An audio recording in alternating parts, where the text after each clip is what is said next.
মাত্র এক সপ্তাহ আগেই রমজানের শুরুতে জাকের আলী অনেককে দেখা গিয়েছিল মসজিদুল হারামে বসে আনমনে কুরআন পড়ছেন।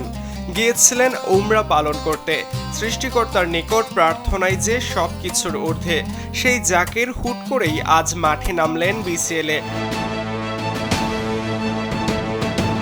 এই টুর্নামেন্টে খেলার কথাই ছিল না তার, যা তার জার্সির দিকে তাকালেই বোঝা যায়।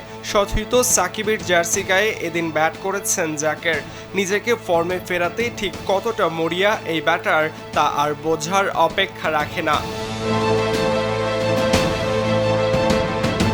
তবে দিন যায়, মাস পেরোয়, প্রকৃতির নিয়মে সবকিছুই পরিবর্তন হতে থাকে। তবুও ভাগ্য ফেরে না জাকের আলী অনেকের।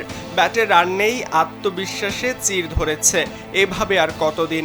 জাতীয় দলের টানা ব্যর্থতার পর এবার ঘরোয়া লিগেও জাকের ব্যর্থতার 16 কলা পূর্ণ করেছেন। বিসিএলে আজ সাউথ জোনের হয়ে 9 বলে 5 রান করেই থেমেছে জাকেরের ম্যারাথন।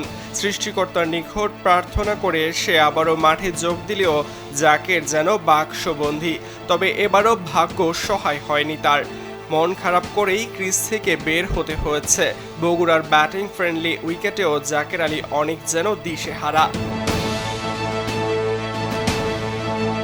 এর আগে অদম্য টি-20 কাপেও ব্যর্থ ছিলেন জাকের। দুর্বারের হয়ে 2 ম্যাচে করেছিলেন মাত্র 11 রান। সর্বশেষ বিপিএলেও ছিলেন রান খরায়। সর্বোচ্চ 38 রানের ইনিংস খেলেছিলেন রংপুরের বিপক্ষে। নোয়াখালী দলের অন্যতম ভরাডুবির দায় পড়েছিল তার উপর।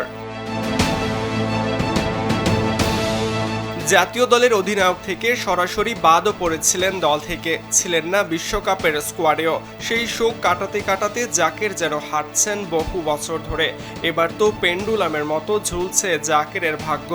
জাতীয় দলের 2 ফর্মেট থেকে বাদ পড়েছেন আগেই। টেস্টে এখনও আছেন নির্বাচকদের ভাবনায়। তবে টিকে থাকতে হলে জাকেরের রানে ফেরাটা এখন ধ্রুব সত্য। সরাজয়ন, কালবেলা।